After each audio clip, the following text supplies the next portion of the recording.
The tranquil landscape of Lamdong province, the French colonial territory of Cochin, China, 1938.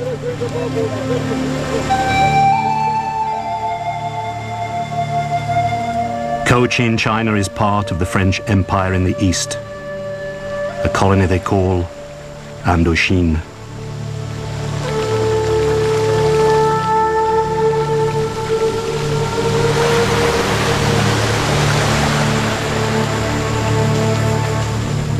Indochina is formed by Laos and Cambodia in the west, and the eastern territories of Tonkin, Annam, and Cochin China, the ancient kingdom of Vietnam.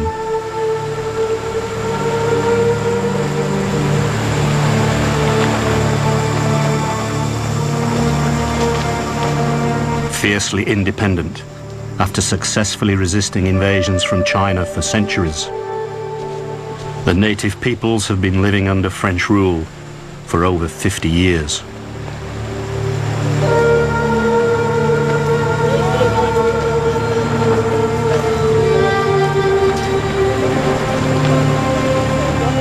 Now, disguised by the timeless serenity of their countryside, these outwardly placid people are building powerful independence movements.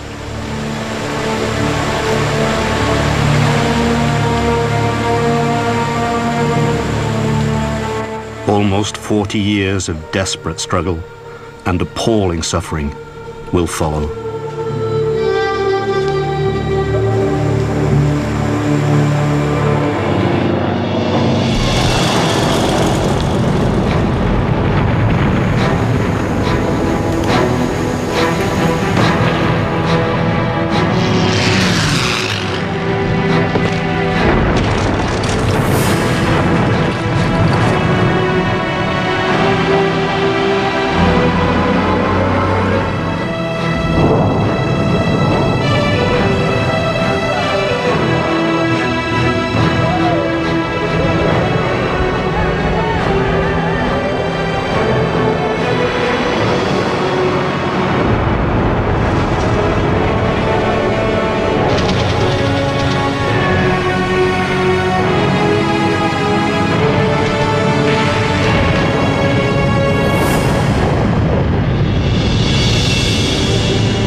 Using their own first-hand accounts and previously unseen film shot entirely in color,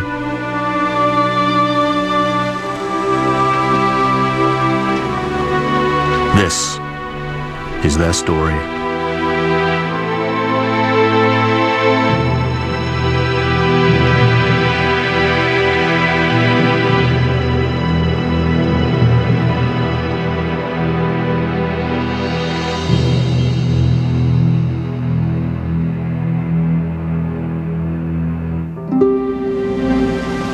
Northwest frontier, the gateway to Asia, 1937. Peshawar, the last outpost of the British Empire in India. As part of their grand tour, adventurers and amateur cinematographers, Edward de Rothschild and Peter Traherne, are traveling through the vast and ancient lands of Asia. They record these unique images of more than 70 years ago on 16mm film.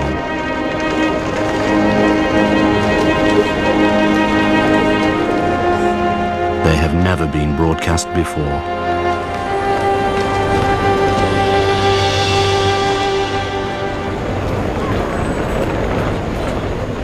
Saigon, 11th of November, 1938. The 20th anniversary of Armistice Day. French colonial forces marched to honor the dead of the Great War. It is only 2 decades since the end of a war that was supposed to end all wars, during which France suffered over 4 million casualties. Saigon journalist Nguyen Lacroix a bystander. The troops were very impressive in their fine uniforms. Their weapons and medals shone in the bright sunlight. There was lots of cheering, but most of the people there had a lot to gain from the French occupation. In the countryside, it was different. In less than a year, the world will once more be engulfed in global conflict. We were told that a war was coming in Europe. We hoped that would mean the French would leave us in peace.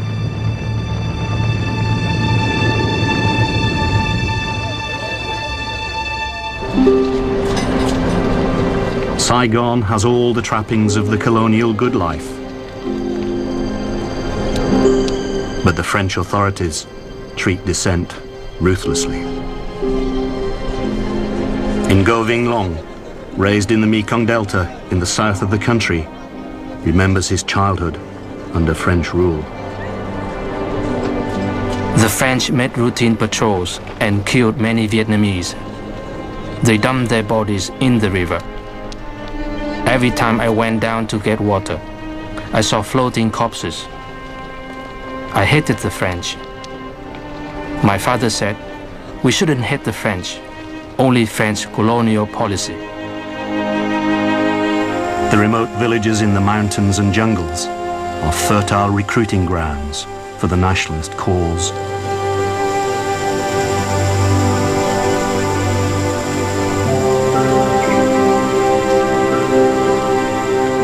Long's father is active in the struggle. My father was very idealistic. He gave most of his land to the peasants in his village in the north and moved to the Mekong Delta as a school teacher. He was horribly tortured by the French. They bashed his head and broke his ribs, puncturing his lungs. Doctor said he only had a week to live, but he refused to die.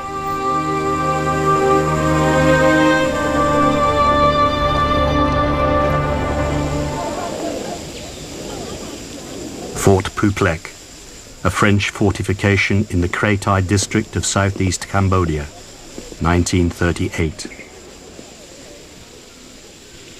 It has been built to keep at bay the local people, a tribe the French call Le Moi Sauvage, the wild Moi.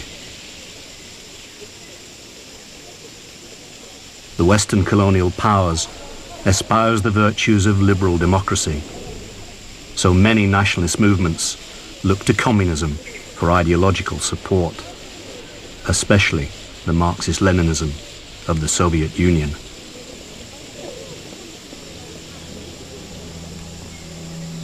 The leader of the Indo-Chinese Communist Party is a 48-year-old Vietnamese exile. His name? Ho Chi Minh. Soviet documentary maker Roman Carmen films him and his supporters in 1954. In an address at the founding of the Indo-Chinese Communist Party, Ho Chi Minh. World War II will soon break out. When it happens, the French imperialists will certainly drive our people to a more horrible slaughter. However, their barbarous oppression and ruthless exploitation have awakened our compatriots. Everywhere, the masses have risen to oppose the French imperialists. The Dutch East Indies, August 31st, 1941. Dutch soldiers and sailors relax in the cafes of Batavia, the sophisticated capital of Java.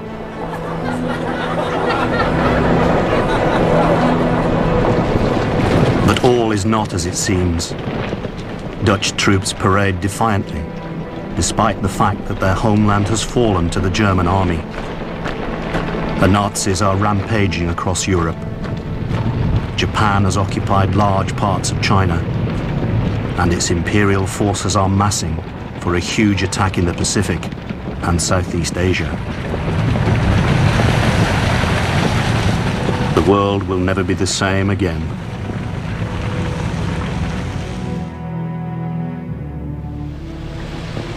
By the autumn of 1941, France is under the control of the Vichy government, which has signed an accord with Japan's ally, Adolf Hitler. After initial skirmishes, the French authorities in Indochina agreed to allow the Japanese army unhindered movement throughout the colony. Now the Indo-Chinese people have two masters, Vichy France and Imperial Japan. Ho Chi Minh. The French bow their heads and kneel down shamelessly, without a single word of protest. As a result, our people suffer under a double burden. They serve not only as buffaloes and horses to the French invaders, but also to the Japanese. What sin has our people committed to be doomed to such a wretched plight? As the pro-Vichy French authorities administer Indochina under the watchful eye of the Japanese army, Ho Chi Minh and a small band of fellow revolutionaries set up camp in a remote region across the Vietnamese border in China.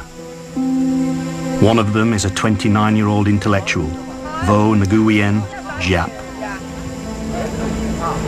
When we were in Quay Lin, Uncle Ho came and discussed with us the preparations for the task ahead when we return to our country. He said, in the current situation, national security becomes all the more important. We must organize a broad national front. We had better call it the Vietnamese Independence League. But that's a long name. We'll shorten it to Viet Minh. People will remember that. During their exile, Ho Chi Minh takes a prophetic decision about Giap's role. Uncle Ho asked about organizing a national liberation army. Turning to me, he said, "This you should carry out. Can you do that?" I answered, "Yes, I'll do that." Then he said, "We are still weak. The enemy is strong. But we must not let them annihilate us."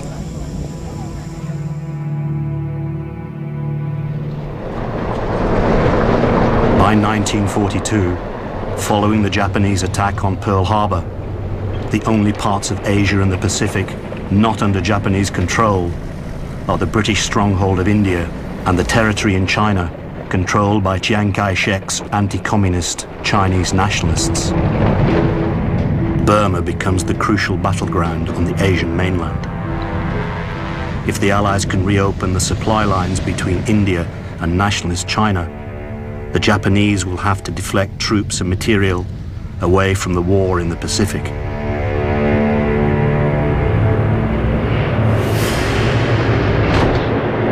British and American forces use unconventional warfare tactics behind Japanese lines. They make contact with local tribes and organize them to fight the Japanese. The Americans also send men from the newly formed OSS, the Office of Strategic Services, precursor of the CIA, to support local groups, both nationalist and communist.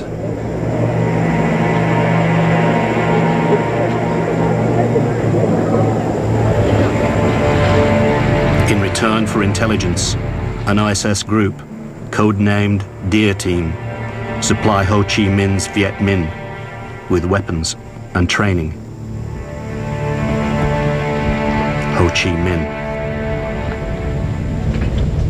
Now the opportunity has come for our liberation.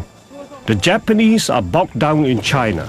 They are hamstrung by the British and the Americans and cannot contend with us. If our entire people are united, we will smash the French and Japanese armies. Compatriots, rise up to fight the French and the Japanese. In late 1944, as the Japanese Empire in Asia begins to crumble under the overwhelming onslaught of Allied forces, Giap launches a general insurrection throughout Vietnam. By the middle of 1945, he has risen to the rank of general at the head of a force of 10,000 men. But fighting the Japanese is costly. General Giap. Then came the terror. Whole families were arrested, their houses burned. Villages were razed to the ground. Those who had revolutionary papers were shot, beheaded, or had their arms cut off and displayed in the marketplace. Thousands of piastres were offered as a reward to those who brought in a revolutionary's head. We knew the struggle would be long and bitter. As early as 1941, Uncle Ho had warned us that the fight against the Japanese was only the beginning. He knew that the British and the Americans had the same motives as the French. They were all imperialists.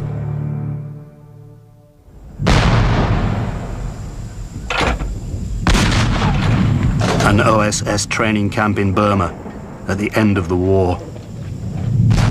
Events in Asia are developing rapidly. Ho Chi Minh's prediction proves to be accurate. In March 1945, the Japanese army overthrows the French administration and replaces it with a puppet government under Bao Dai, the Emperor of Annam. August 25th, Rangoon, Burma. Lieutenant General Takata Numata arrives from Saigon to surrender Japan's Southern Army to the Allies, following Emperor Hirohito's order that Japan endures the unendurable and accepts defeat. Ho Chi Minh. This is a great advance in the struggle waged for nearly a century by our people. The National Liberation Committee is now our provisional government. Unite around it and see to it that its policies and orders are carried out throughout the country.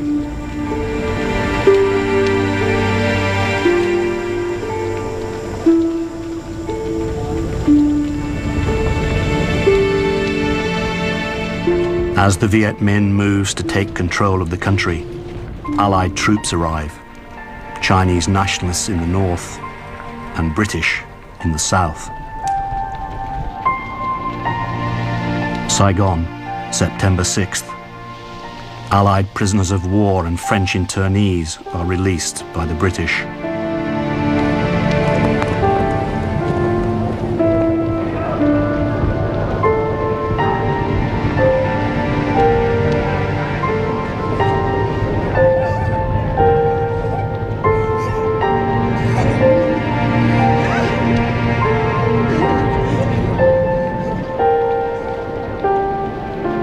General Gracie, commander of British forces, allows the Japanese to retain their weapons to help him keep order.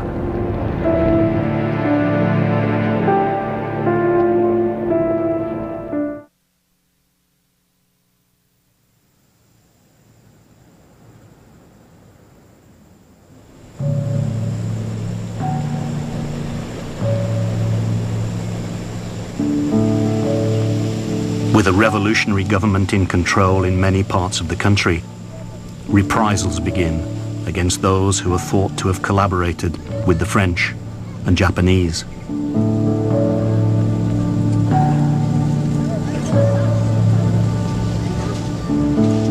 Ngo Yen Xuan Fong, who will later become a senior diplomat, describes what happened to his family. Of course, they imprisoned all the landowners. Anyone who had any kind of function under French rule. My grandfather was jailed because he was a village chief. Luckily, my uncle was at school with the Viet Minh leader and went to see him. He said, "Why did you put my father in jail? He is harmless. he hasn't done anything cruel. So he was released after a few days. Thong's grandfather is one of the lucky ones. Many are killed as the Viet Minh deals ruthlessly with those they call collaborators. Vietnamese fights Vietnamese for the first time. Independence is fleeting. Within months, with British and American support, French forces return and take control in the south as the Viet Minh are disarmed.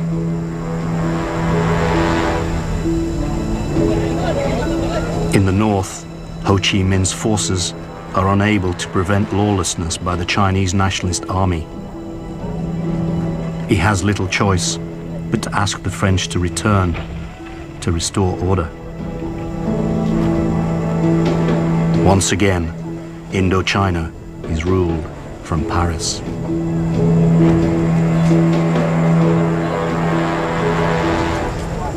Although the Americans are sympathetic to the cause of Vietnamese nationalism, the post-war ideological chasm between the democracies of the West and the communism of the Soviet Union dooms Ho Chi Minh's revolutionary government to failure. The Viet Minh melt away into the countryside, and the situation rapidly deteriorates into what will be called the First Indochina War. General Giap. On one side, the professional army of an old imperial power, armed with all kinds of modern weapons, aircrafts, warships, artillery, machine guns. On our side, we have just ordinary people, armed with simple weapons, but who are determined to fight to the bitter end to defend their country.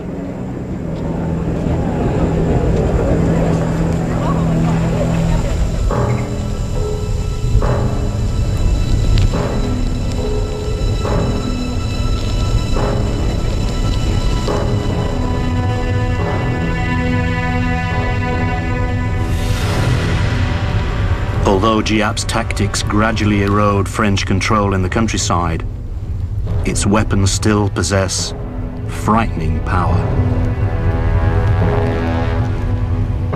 Ngo Van Chu, a Viet Minh officer at the Battle of VinhIen, January 17th, 1951. Our division has been under attack ever since this morning. We are forming a group of 10 elite battalions who should be able to take Vinh Yên before tomorrow. Then I hear a sound in the sky. Strange birds appear, getting bigger and bigger.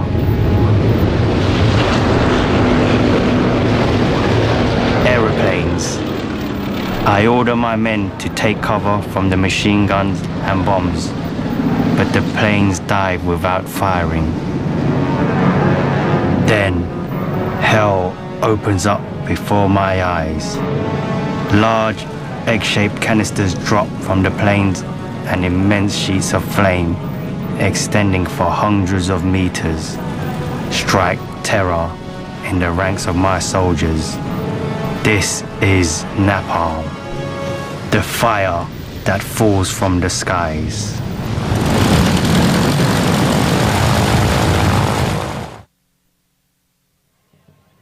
By 1951, 100,000 Vietnamese are fighting with French forces against the Viet Minh.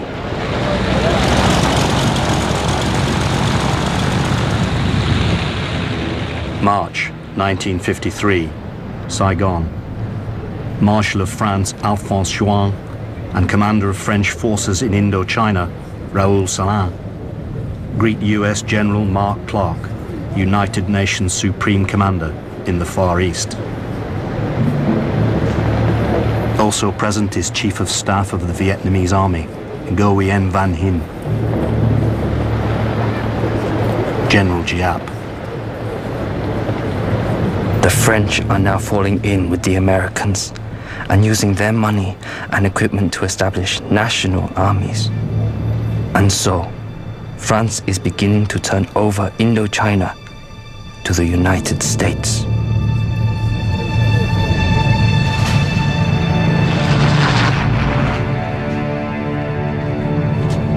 The United States is funding 80% of the French war effort.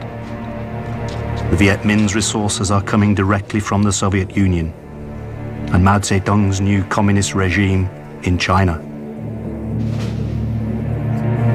The Indochina War is no longer a minor skirmish between a European empire and its reluctant colonial subjects. It is becoming a global battleground.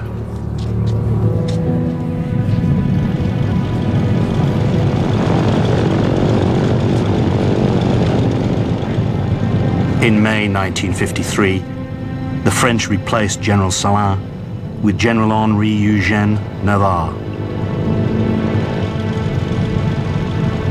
He immediately makes a momentous decision to create a major defensive position in the northwest of Vietnam, close to the Laos border.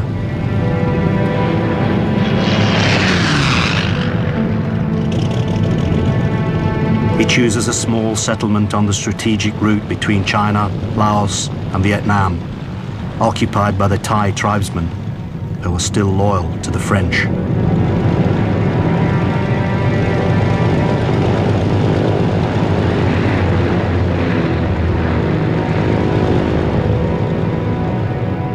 It is called Dien Bien Phu. Navarre orders the airlift of a large force from the Gia Lam Air Base in Hanoi and Gap Ba in Haiphong. Viet Minh officer Ngo Van Chu watches as the French forces land. We knew they were the best they had. Paratroopers, legionnaires. The battle would be hard. I realized that Dien Bien Phu would make or break us. US-supplied B-26 bombers drop napalm on enemy positions. The French garrison below is outnumbered 4-1 by a Viet Minh army 50,000 strong, which completely encircles it. General Giap, late November 1953.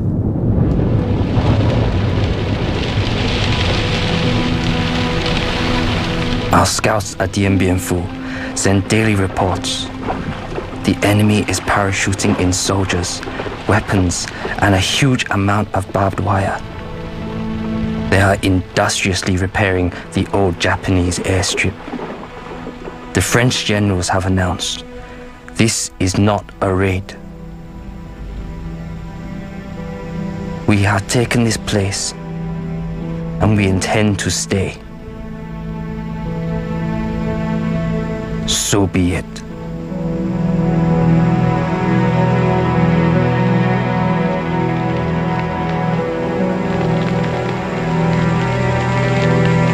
Soviet director Roman Kármán is given total access to Giap's army to help him tell the story of the battle.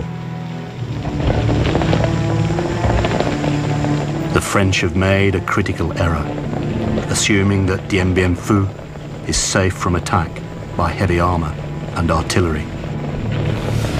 General Giap.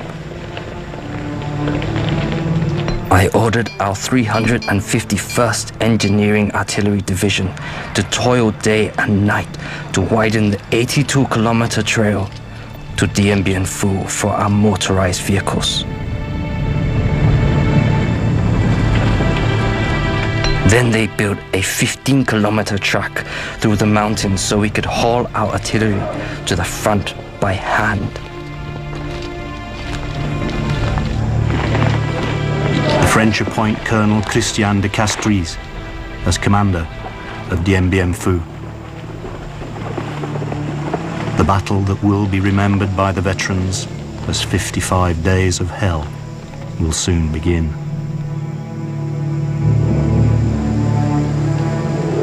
No quarter will be given. None will be asked for.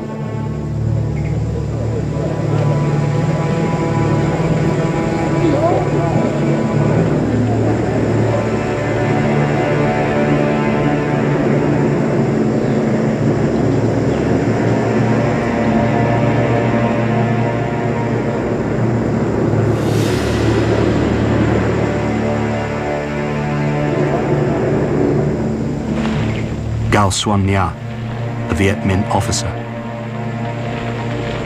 It took us about 45 days. We marched at night and rested during the day. Sometimes we just slept on the roadside and dug our own foxholes against enemy attacks from the air. Viet Minh Captain Chun Van Ho. The French were physically bigger and had many weapons. But we had something we could use against them: our courage. We were determined to fight until the end because they came here to steal our land. March 13th, 1954. The assault on the French stronghold of Dien Bien Phu begins.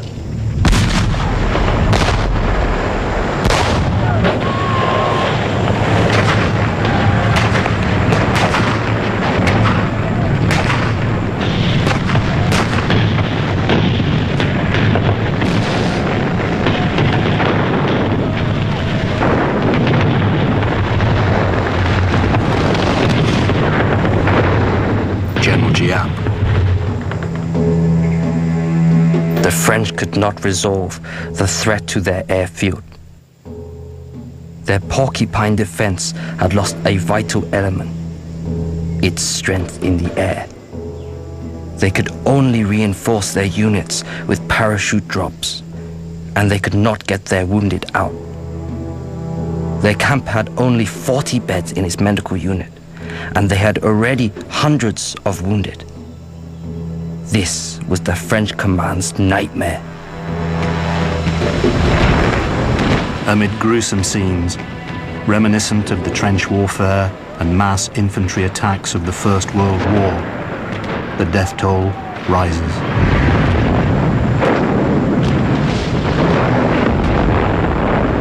There are countless acts of heroism on both sides as the Battle of Dien Bien Phu becomes part of military folklore.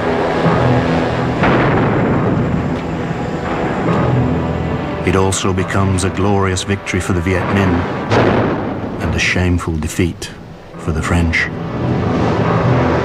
French resistance ends on May 7th. Giap orders a full-scale infantry attack.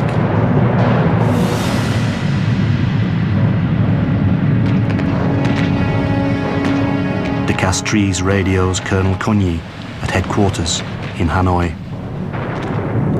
The Viets are everywhere. The situation is very grave. I feel the end is approaching. General Giap.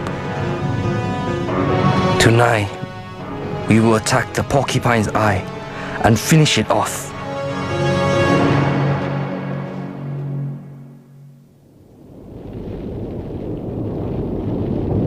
Late in the afternoon, Giap hears the fateful news from his 312th Division. All enemy soldiers in the command post have surrendered. We have arrested De Castries. Suddenly, everyone in the headquarters shouted, clapped their hands and hugged one another. They jumped for joy like children. Some people cried, others stood with their mouths gaping. The faces of others turned pale with shock.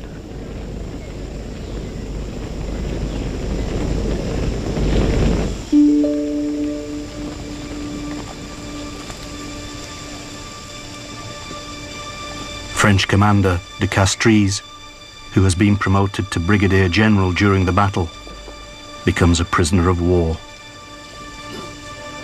He will be released after 4 months. One of the lucky ones. 1,500 men under his command are dead. Several thousand more are wounded.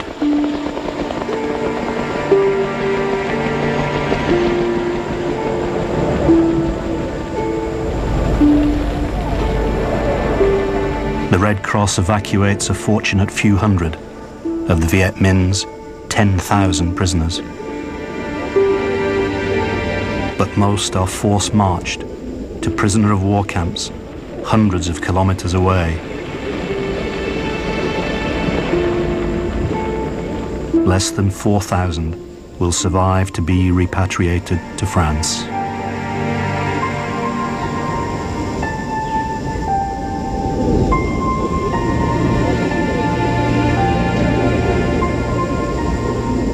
Viet Minh casualties are 15,000 wounded and 8,000 dead.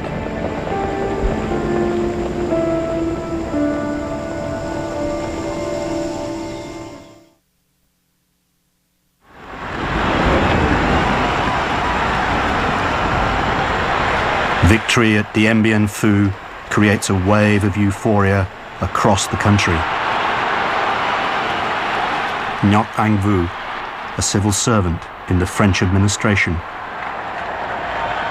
At first, we couldn't believe it. The Europeans, so big and strong, with all their tanks and aeroplanes, beaten by us. Humble little Vietnamese. Farmers, school teachers, factory workers. We were so proud.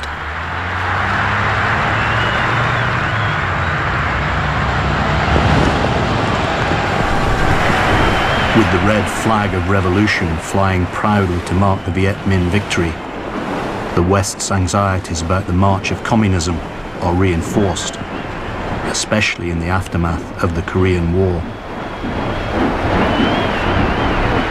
General Giap. The success of the revolution in China had created a balance of power between East and West. The war on the Korean peninsula was evidence of this new world situation. Until now, our war was still a battle between the peoples of Indochina and France. The United States was determined to replace France in Indochina, but the situation did not allow the US to jump directly into war. It might develop into a second Korean War, in which there was no guarantee of victory for the US, and it would not be easy for them to draw in allies already exhausted from Korea.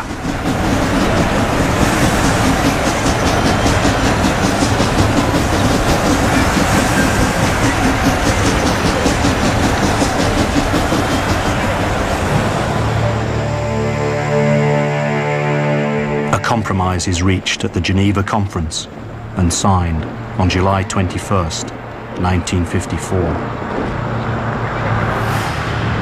A ceasefire is to take effect immediately. A temporary division of French and Viet Minh forces is to be created at the 17th parallel. Elections to unify Vietnam are to take place within 2 years. The independence of Laos and Cambodia is confirmed.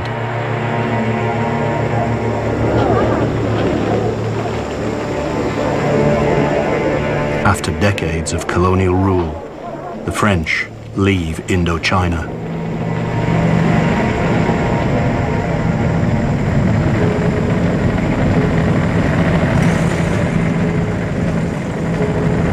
Both sides of the conflict in Vietnam are disappointed, but political pragmatism prevails.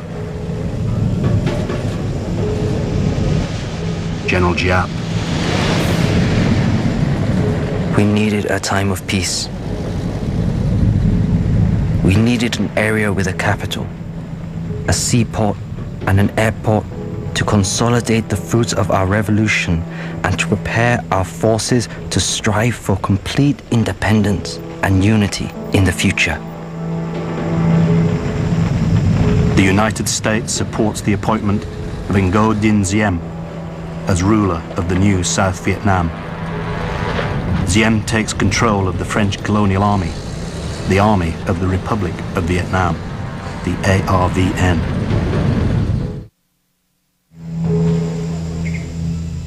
On July 22nd, 1954, Ho Chi Minh speaks to the Democratic Republic of Vietnam, the new nation north of the 17th parallel.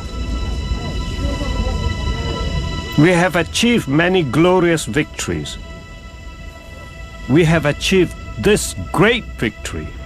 The French government has recognized the sovereignty of our nation and that their troops will leave our country. From now on, we must concentrate all our efforts on the struggle to achieve unity and the complete independence of our entire country. Ho Chi Minh's revolutionary government introduces draconian Stalinist economic reforms and applies communist principles ruthlessly. People are mobilized for huge reconstruction programs. Saigon journalist Nguyen Lac Hoa. Hundreds of thousands of people came south, especially anyone with land, money or status. Most of the Catholic population left as well. Uncle Ho was undoubtedly a nationalist hero, but his revolutionary government was totally ruthless. Anyone who opposed it was re-educated, which usually meant they were eliminated. An official announcement from the government of the Democratic Republic of Vietnam, Hanoi, December 1955. During the last 100 days, 100,000 persons belonging to all social classes have participated in the interrogation of landlords of villages surrounding the capital.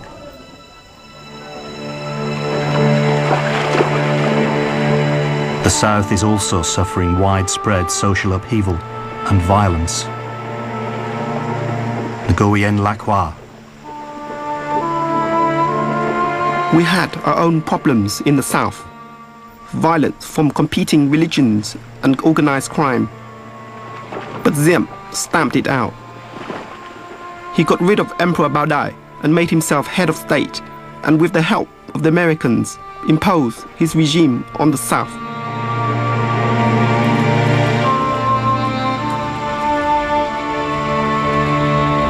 It soon becomes apparent that elections agreed to in the Geneva Accords will not happen, and that the division of Vietnam at the 17th parallel will become permanent.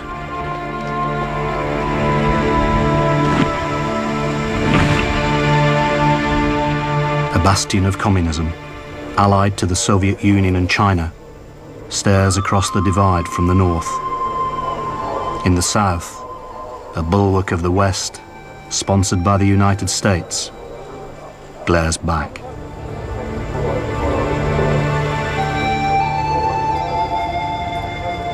It will take 20 years of suffering and death before the confrontation that will soon engulf the people of Vietnam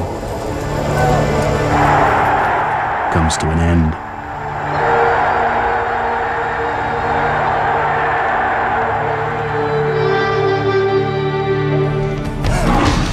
接下来，电视史上播映时间最长的野生世界肥皂剧再度登场。不但老朋友回来了，还有新加入的朋友等着与你见面哟。大猫日志接着播出。